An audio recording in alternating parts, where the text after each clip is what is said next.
ভালোবেসে বিয়ে করার মতো ভুল সিদ্ধান্ত পৃথিবীর মধ্যে আর দুটো নেই।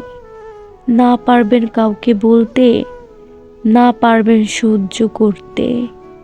তার এমন রূপ আপনি দেখতে পাবেন, যে রূপ দেখার জন্য আপনি মোটেও প্রস্তুত থাকবেন না।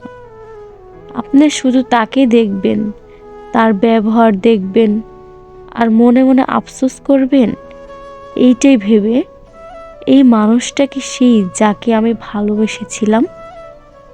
এই কথাটা ভেবে আপনার খুব কষ্ট লাগবে, ভেতরটা একেবারে ভেঙে দেবে। কিছু কিছু যন্ত্রণা আসলে ভাষায় প্রকাশ করা যায় না। আমরা মেয়েরা আসলে ভালোবাসার কাঙ্গাল। আমরা একটু সময় ছাড়া আর কি চাই তাদের থেকে? আপনি অপেক্ষায় থাকবেন কখন মানুষটা অনলাইনে আসবে, আপনি মেসেজ করবেন, আর সে অপেক্ষায় থাকবে আপনার। আর আপনার মেসেজের উত্তর হিসেবে এইটা বলতে, লাঞ্চ টাইমে লাঞ্চ করে রেস্ট করি, এই টাইমেও কি শান্তি পাবো না?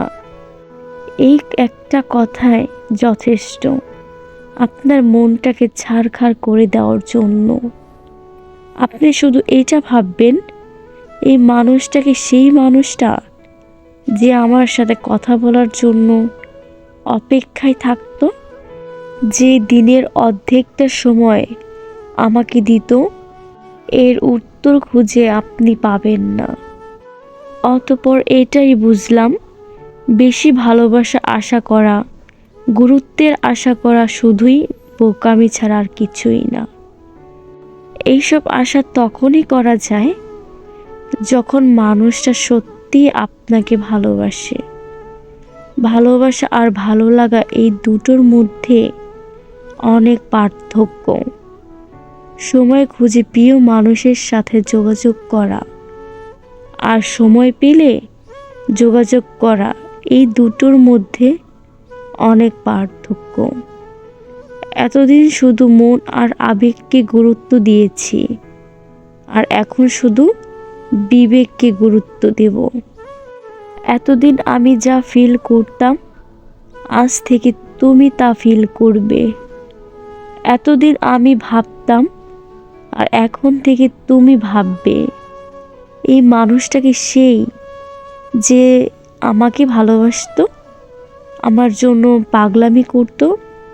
মানুষ আসলেই পরিবর্তনশীল। সময়ের সাথে সাথে সম্পর্কে ফাটল ধরে যায়। একজনের পক্ষে কখনো একটা সম্পর্ক আগানো সম্ভব না।